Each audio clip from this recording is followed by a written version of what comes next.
The 7-day nail-biting countdown to the Chandrayaan landing is now well and truly on. In a mega milestone, the Vikram lander today split successfully from its mothership 163 kilometers away from the lunar surface. The lander is now moon-bound and will attempt a soft landing on the south corner of the moon at 5:47 p.m. on the 23rd of August. All of India is waiting with bated breath. It's the final countdown. In 6 days from now, India will be at the moon's south pole. In one of the most crucial maneuvers yet by Chandrayaan-3, lander Vikram separated from the mothership, the propulsion module, to set up a date with the moon. The Vikram lander, with its rover Pragyan inside, is on its journey now to the moon's south pole, expected to touch down for that historic soft landing on August the 23rd at 5:45 p.m. Our ISRO heroes have done it again. A picture-perfect launch, followed by a super smooth journey into the moon's orbit, but the true test will now come in 6 days. So whatever the mistakes happened in the Chandrayaan-2 have been corrected in Chandrayaan-3. Also, that additional design margins have been improved. Also, that wherever the redundancy is not there, now it's put it. That way, we have more confidence on Chandrayaan-3 to be successful.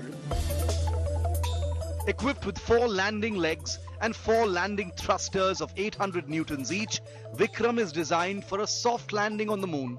It carries within it a rover named Pragyan. 1 billion Indians are now rooting for Chandrayaan-3, and congratulations are pouring in for our ISRO heroes who continue to work day in and out to ensure a 100% successful mission. No, certainly a matter of great satisfaction and a moment of pride for each one of us. Whereas the propulsion module will keep moving and keep taking pictures. So now the roles have got divided and each of the components will perform its respective roles. It is also a symbol of India's growing capability and capacity, and I hope Chandrayaan-3 works out to be a very successful mission. With lander Vikram making the difficult journey now to the moon's surface on its own, what happens to the propulsion module that helped Chandrayaan travel so far? Well, ISRO has confirmed that the propulsion module will continue its journey in its current orbit around the moon. Now the propulsion module will continue its research with the sensor, shape sensor, gathering data about cloud polarization, which can be used to find signatures on exoplanets for habitability. The lander module, after deboosting, will go ahead and in the next 5 days will start the procedure of soft landing on the moon's surface. Vikram is on its final lap now, and 1 billion hopes are pinned on this 1,778 kilogram lander and rover to fulfill our Chandrama dreams. Onward and upward, Chandrayaan. With Pramod Madhav, Bureau Report, India Today.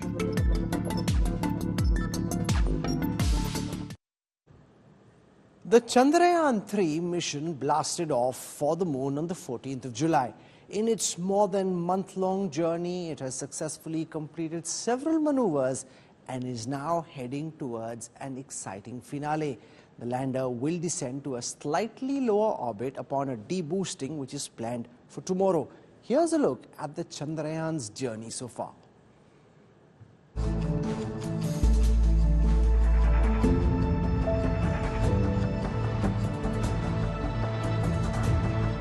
Chandrayaan-3 spacecraft and propulsion module, having spent 34 days together, parted ways and embarked on their respective journeys on 17th August.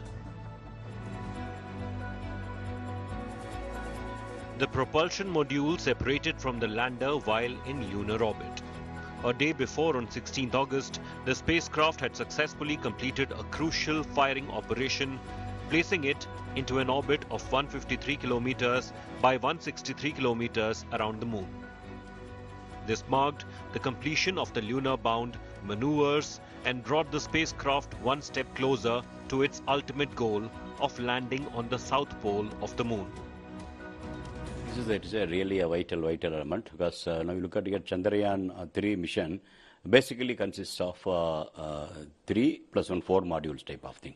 First is LVM-3, which has taken the composite of Vikram lander, propulsion module, and the Pragyan, the rover, to the 36,000 kilometer highly elliptical orbit. From there, using a 5 earthbound maneuvers, propulsion module has taken the composite of Vikram lander and the Pragyan to the lunar orbit.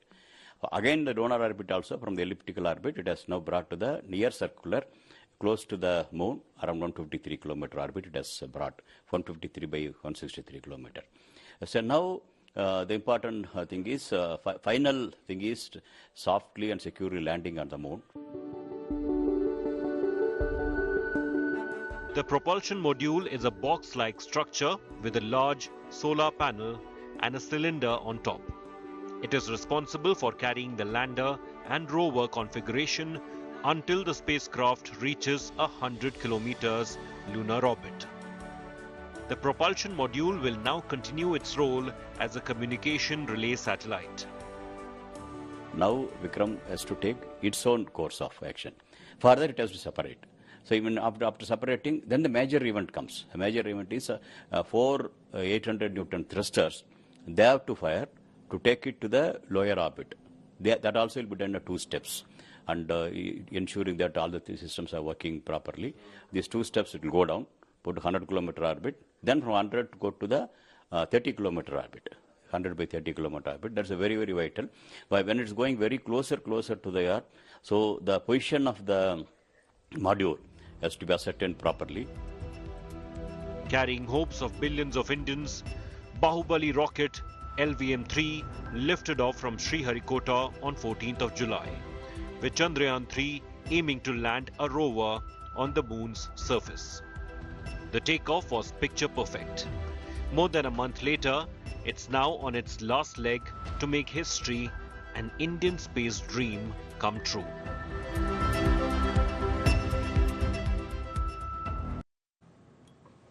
The story of Chandrayaan-2 was a tale of so near and yet so far.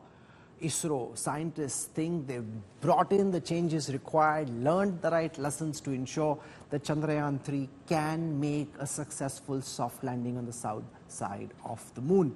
To talk about how this mission has progressed so far and what to expect in the days to come before that critical landing on the 23rd of August, I'm joined by Dr. Amitabh Ghosh, space scientist, one of the well-known researchers at NASA, was part of the Mars Exploration Rover mission. Also with us is Ramesh Kumar Kapoor. Ramesh Chandra Kapoor is an astronomer. He's been a professor at the Indian Institute of Astrophysics. Arvind Paranjpe is the director of the Nehru Center Planetarium. So thank you very much for joining us. I want to go across to Dr. Ghosh first. Looking at it from your lens and given what you've seen internationally, how significant is the Chandrayaan-3 in a global context? For India, it means the world, or everyone watching at this time, itching and wanting for Chandrayaan-3 to succeed. But in the community of space scientists, where does this stand in a global order? Well, it's always exciting in the global community of scientists, there are no country boundaries. So it's always exciting if another country joins in and shares this marvelous exploration miracle.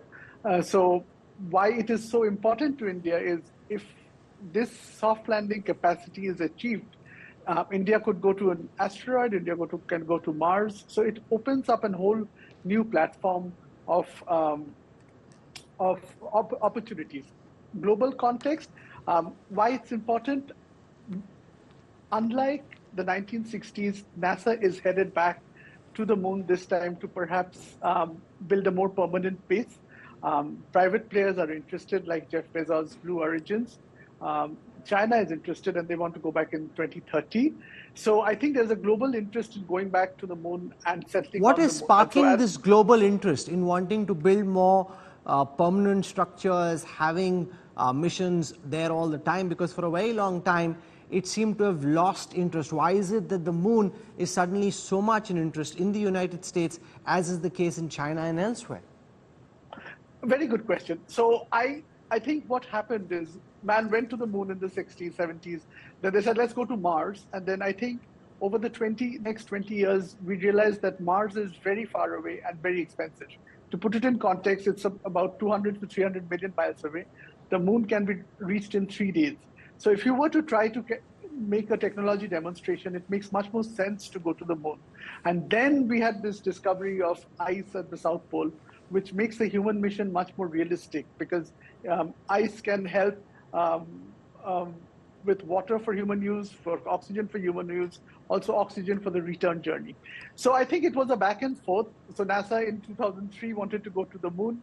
In the Obama administration, they said, well, let's go to Mars. And again, with President Trump, we were back to the moon again, because that was the for the larger quest of establishing a permanent base on the south side of the moon. What role do you think Chandrayaan-3 can play in that global quest for a permanent destination? Because this, if everything goes well, lands on the south side of the moon. So what kind of exploration will Chandrayaan-3 be doing, which could be useful in a global context?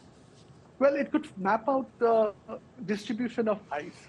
But then the larger hauling of how do you extract that ice into water, and how do you deliver large payloads to the moon to make structures?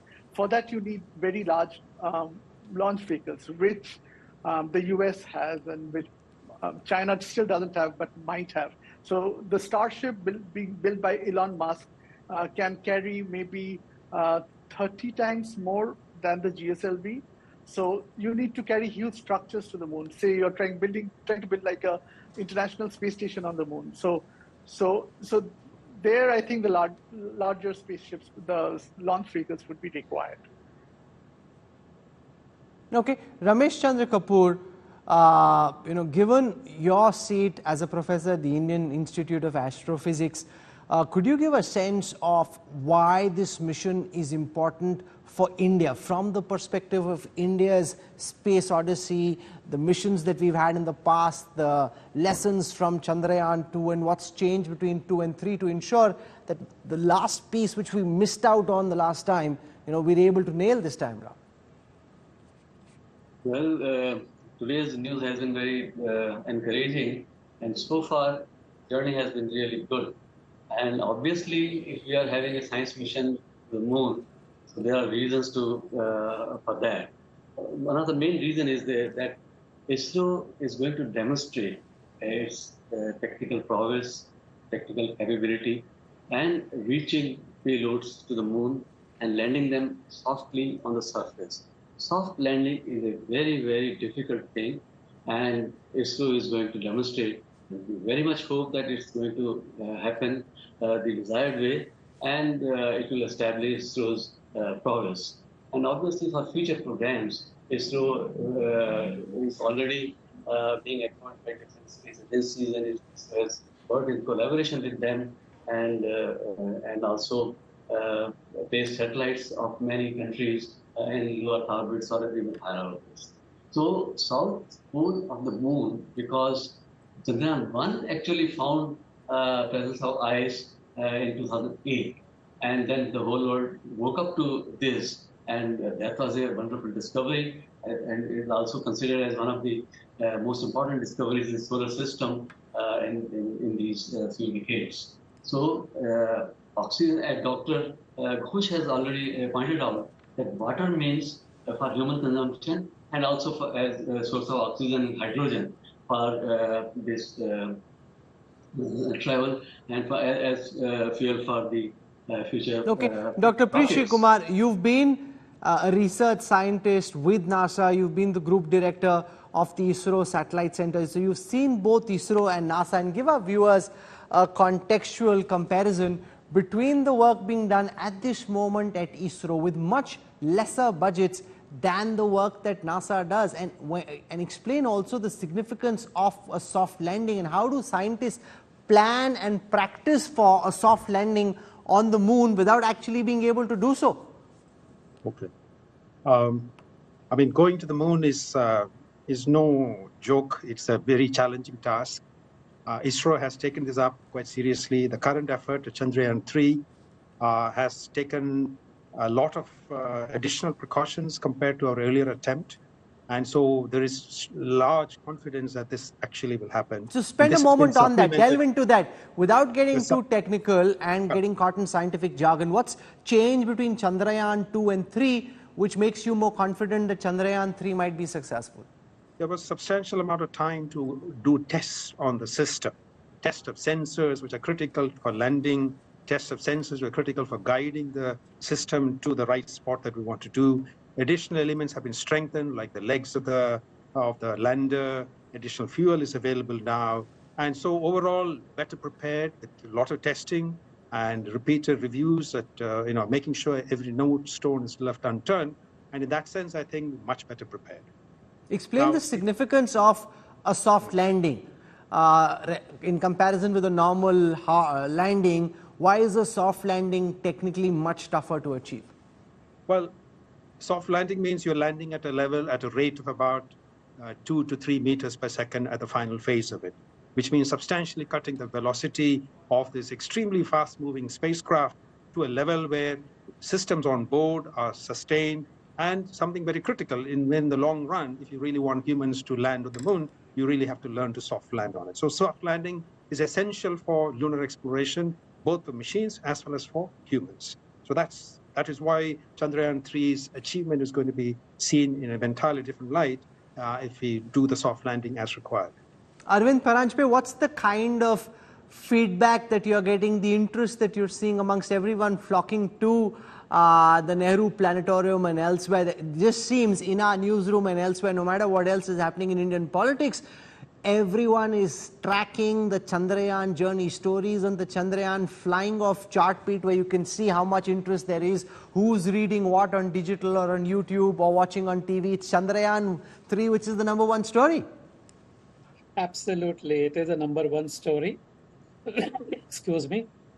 And when the launch took place, we had arranged for public viewing, and people were assembled together, and whoever came to our planetarium for that day's show. It was raining quite heavy in Mumbai, and everybody clapped, and it was some kind of a celebration without even preparing for it. So it was that. And as the visitor will come to the planetarium, they have this standing question about whatever, as you were asking other experts here, that what about Chandrayaan, whether it will land, and then people are hopeful. People actually, why hopeful? I would say people do believe that this time we are successfully going to land on the surface of the moon. And then they have associated question people generally ask. And one of the question which has been also asked as a science versus God, and that is the before the launch took place, the Chandrayaan model was taken to Tirupati and so on and so forth. So answer to that, our question is that, well, scientists and technical engineers and all that, they do believe in pure science and all that. But after all, there is some kind of a human faith involved in it. Many astronauts have been going into the space with, like we know, Sunita Williams carried Geeta with her and so on and so forth. And therefore, we had to tell them that, look, there are some people who believe in it, but as a pure scientist, when it comes to landing or, see, I mean, even talking about the space mission itself, is a very much scientific. There is no muhurt, the way we understand muhurt in our Indian context, but then people do take out the numbers based on the positions of the moon, sun, and other planets. That is the gravity part of it. And then why this at this particular time in the year that we have sent it, that is because the moon has come slightly closer to Earth. I mean, its orbit is always elliptical, as you have said right in the beginning in your promos. So it comes slightly closer, so that saves fuel. And related questions people ask. And we also plan to see that people understand everything. Probably, Dr. Amitabh Ghosh, why is the Indian mission taking so much longer than the Russian mission? It isn't a race, of course, but you know, it's generating a lot of chatter that the Russians took off after us with their Luna somehow they might get there one day before us, and people are wondering what's going on. They start late and they get there earlier. So what is it that the Chandrayaan is doing which is making it take more time? So it's a very good question, and I have been asked this too.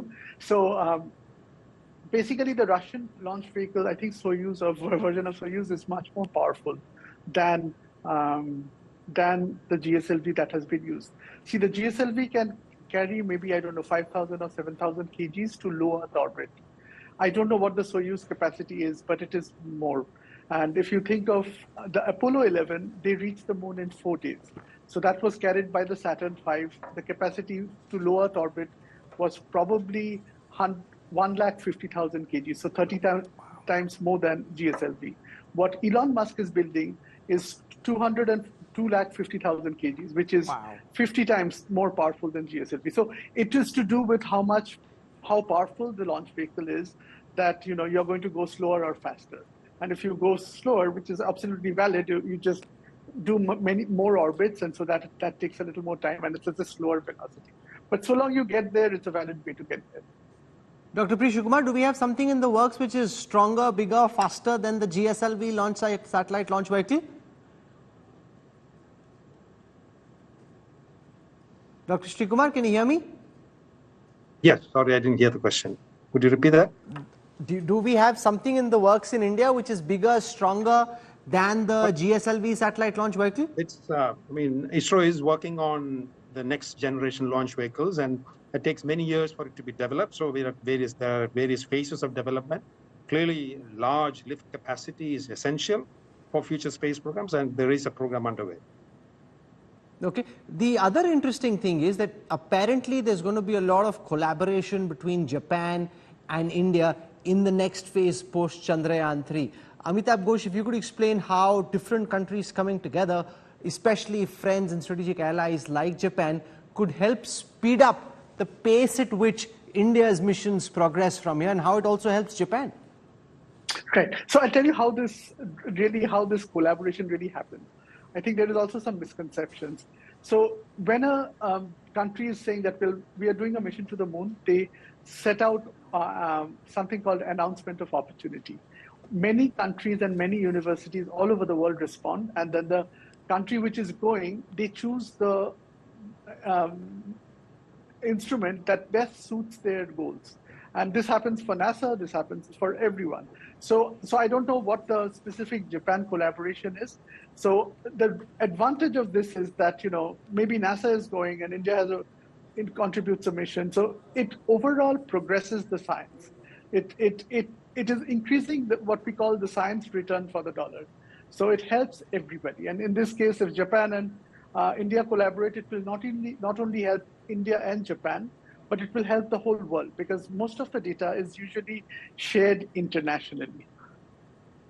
Okay, let's spend a moment on the probe itself. Once the Chandrayaan lands, this lunar probe that goes out, you can see it on the images there. We're also reading about craters. And the question that comes to my mind, Arvind Paranjpe, is how do we control this? How do we ensure it doesn't get stuck somewhere? Because the surface of the moon obviously very different from the surface of the Earth. How does this get controlled? And how do we ensure we can bring it back and just move it around in the way that we need? No, I think that the rover is going to be, it will have its autonomy. It is autonomous instrumentation, which can be controlled from the station on the Earth via either orbiter or the propulsion and through radio communication. But I think it will take some decision on its own, and I think it is going to be moving about about 100 meters or so. So it will take its own decision. It will decide, but it also, as it moves around, it will take the lot of observations of the lunar soil, etc., and send it back to us, and that will give us a lot of scientific information. But having said this, I don't think it is going to come back into the thing. I mean, once it is landed on the moon, they are going to be there until someone in future goes and picks them up or something. But it is just going to be there. It is not going to come back or anything like that. Okay, while the Chandrayaan-3 gets set to make a soft landing on the moon's south pole on the 23rd of August, Russia is also aiming for the same target. Russia's Luna 25 is expected to reach the moon's south pole a day before India's Chandrayaan-3. Here's a report.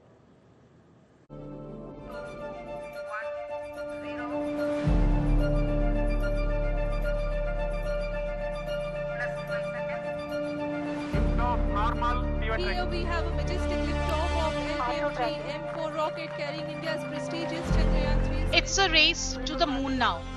As Chandrayaan-3 heads to the moon and will land on August 23rd, there is another country aiming to land at the exact same place, the moon's south pole.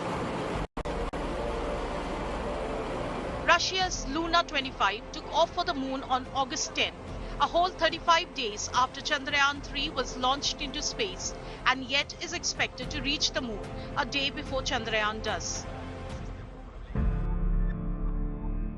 So Luna 25 is taking just 12 days to reach the moon, whereas Chandrayaan is taking 40 days. But why is that? While Chandrayaan-3 weighs a whopping 3,900 kgs, the Luna 25 is much lighter, weighing just 1,750 kgs. That has made the biggest difference for the Russian moon mission. There are several other differences as well between the two missions, including the duration of the mission, which is 1 year for Russia versus 14 days for India. But does it really matter who gets to the moon first? It does not matter. It does not matter. And the competition is all in the mind of the media. So imagine, I think Luna 25 probably started development in 2012 or 11. And Chandrayaan started development maybe, I don't know, 2-3 years ago at least. So, and on that day, do you think both the scientists on both these teams knew that the other person is also going and we are going to land the same day and we're trying to beat them? It is not possible. You know, these things take a lot of time. The reality is India will join an elite league of just 3 nations, which included the Soviet Union, to make a soft landing on the moon.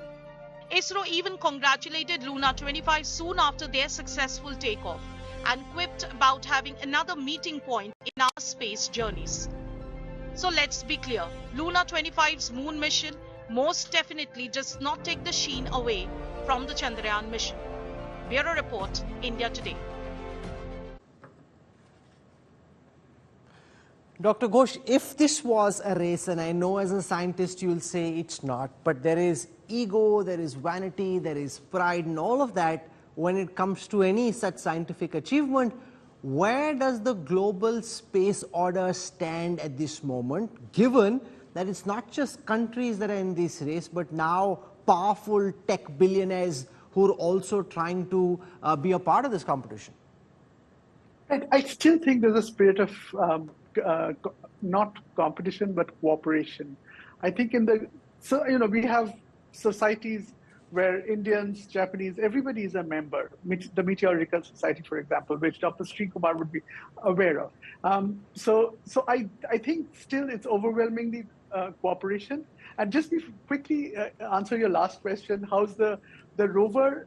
You have to make the decision to drive and it can still get into trouble. It can get stuck. And I have faced this. And if you are the mission planner and I've been in that position, you have to make the judgment call and you are responsible. No, so what happens? Because you're sitting all this distance away, you have, yes, what I appear is it feels like some kind of a video game type console, and you're trying to control something on the moon without really knowing what the surface looks like. How did you get stuck? What happened? What do you do? Well, our rover got stuck. The Mars rover Spirit got stuck and we couldn't get out. We couldn't get out in time and it was a disaster. So, well, if it gets overturned, there is no way to turn it back. So every time you make a move with the rover, and I have been in this position where you have to make this judgment and you have to sign off on a particular route, you have to make that best judgment, and then ultimately there's a little So bit what of happened in your case? How did it get stuck? Well, it was, we miscalculated how much sand there is. And so the wheels kept turning and it didn't go forward. And so then the winter came, and then of course it was not parked for the winter. So it died. What could you have done differently in that situation? Like in hindsight? See, hindsight, there is no way. At some point you have to take a little bit of risk. Otherwise you're not going to move. So we had a high-rise camera above, and we would do route planning through that. Right now, Perseverance has a helicopter or drone which helps in route planning. But ultimately, there is no roads on the moon or on Mars, right? You have to choose a route, and you don't know what. So is the surface of the moon also sandy? Like, is it easy to navigate, or is it like a hard surface? See, if you talk to Neil Armstrong, he would tell you the dust is very stubborn. It's electrostatic, and it sticks to the boots. What it does to the rover electronics, the wheels, would it get into, for example, the gearbox? Well, I don't know. That's all very interesting. See, that is why it is so difficult, because you're into the unknown. So that is what I think, it's not a humdrum thing. It is, there are unknowns, and there will be, for example, if you are... but that's really complex, because, I'm a student of commerce, and economics not really science, but if you make all the effort of getting to the surface of the moon, and then for some reason your rover just gets stuck as you come out, that's a lot of effort, then that just got stuck in a bunch of, in some sand.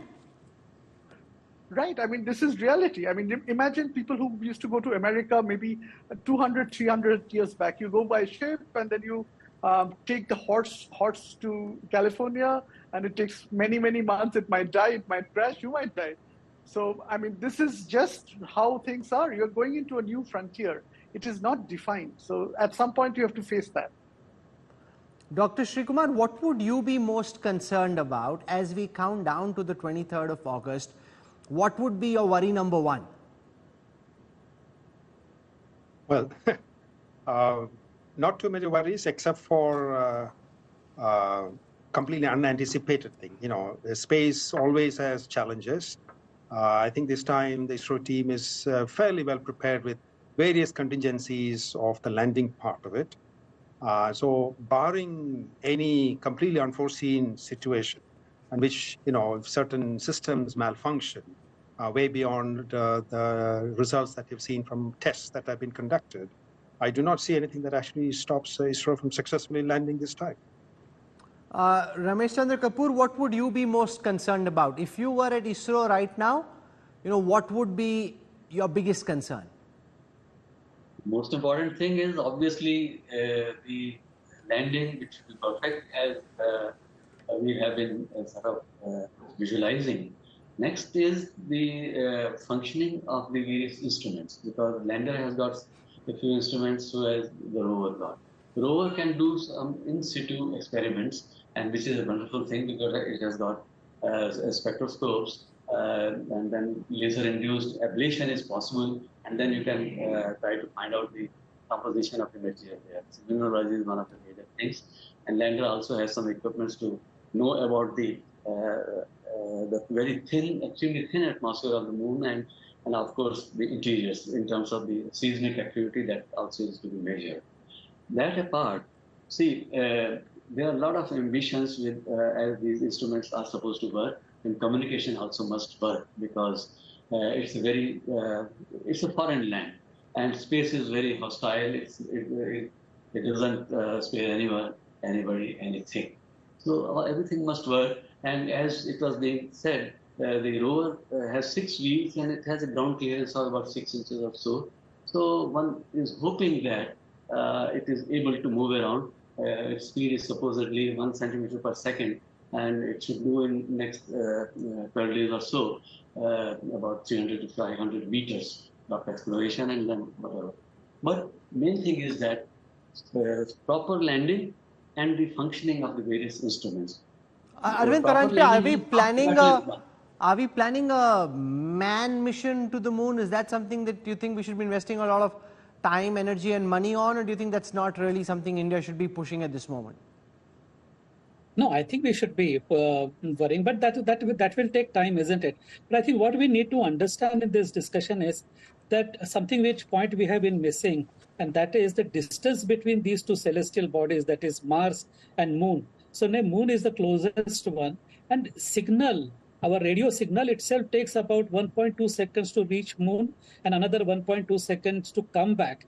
So if there is something that is happening either on the surface of Moon with this rover, we will know only after you get to know something, and then you send back the signal, and it takes more than 2.5 seconds, which is a very, very long time gap, you see.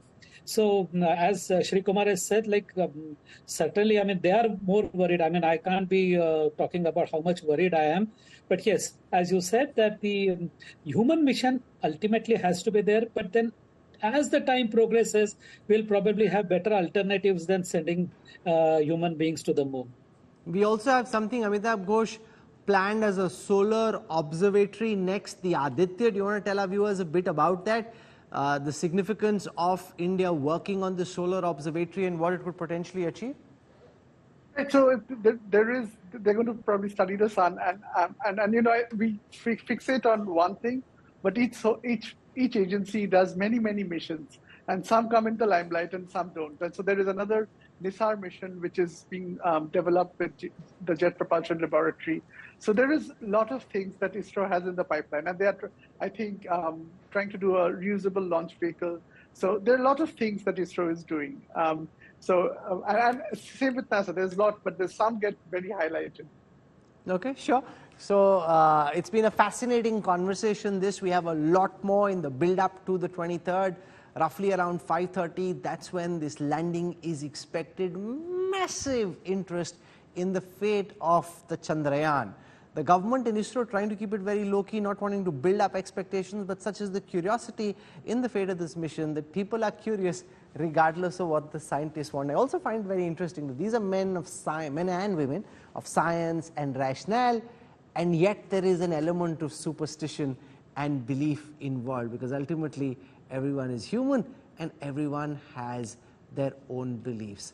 Thank you very much, gentlemen, for joining us. I hope to have you back as we count down to the landing of Chandrayaan-3 from 2008, when the first Chandrayaan mission was launched, to 2019, when Chandrayaan-2 took to the skies, to now. Our ISRO heroes have worked super hard to ensure India's tryst with the moon is a success. As we count down to Chandrayaan-3's soft landing, here's a look at the making of the Chandrayaan mission. 3, 2, 1.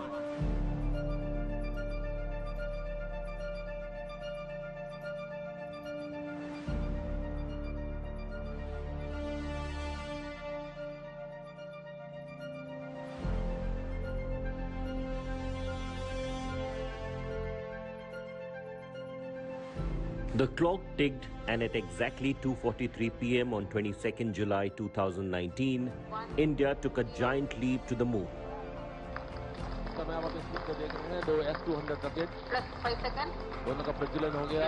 For the second time, Indian Space Research Organization created history by the successful launch of Chandrayaan-2. L110 engine started. अभी announce किया गया कि L110 जो कि हमारा दूसरा मुख्य rocket है, उसका इग्निशन हो गया है, उसके दोनों इंजन प्रज्वलित हो गए हैं. This was India's second mission to the moon after the successful voyage of Chandrayaan in 2008. Ignition sequence normal and liftoff normal. GSLV Mk3 blasted off to space carrying a Land Rover, orbiter and a lander with a speed of 11 kilometers per second from the Satish Dhawan Space Research Center in Sriharikota.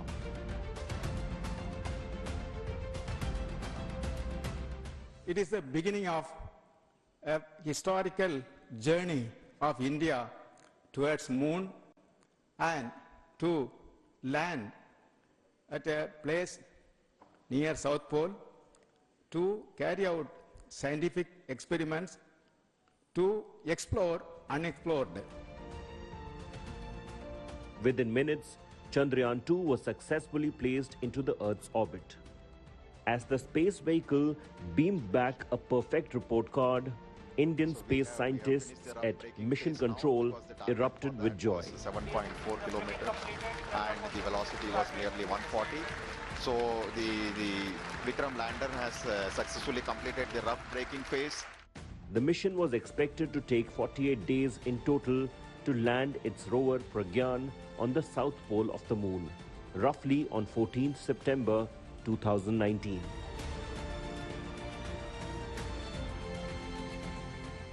But then, on 10th September, days before the final landing on moon, ISRO announced that it had lost contact with lander Vikram.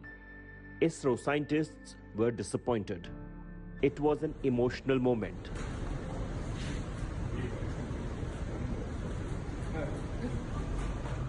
Chandrayaan-2 suffered various delays and revisions a decade after the successful maiden Indian moon mission Chandrayaan-1. In October 2008, ISRO successfully launched Chandrayaan-1.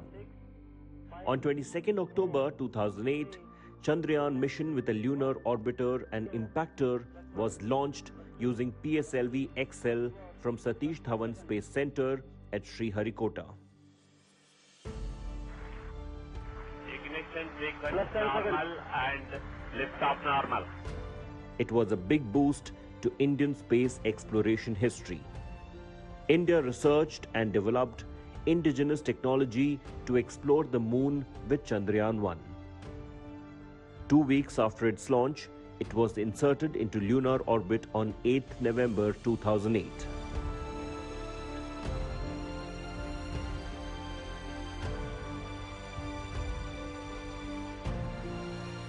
On 14th November 2008, the Moon Impact Probe separated from the Chandrayaan orbiter and struck the South Pole in a controlled manner. India became the 4th country to place its flag insignia on the Moon, near the crater Shackleton. The location of impact was named Jawahar Point. Though Chandrayaan-1 was planned to survey the lunar surface for 2 years, but after a successful year of transmitting data and detecting presence of lunar water, it stopped communicating on 28 August 2009. 312 days of Chandrayaan-1 was a celebration of ISRO's hard work and indigenous technological advancement in space exploration. Nearly 7 years later, NASA, with a ground-based radar system, relocated Chandrayaan-1 in its lunar orbit. Today, its orbit varies between 150 and 270 kilometers in altitude every 2 years around the Moon.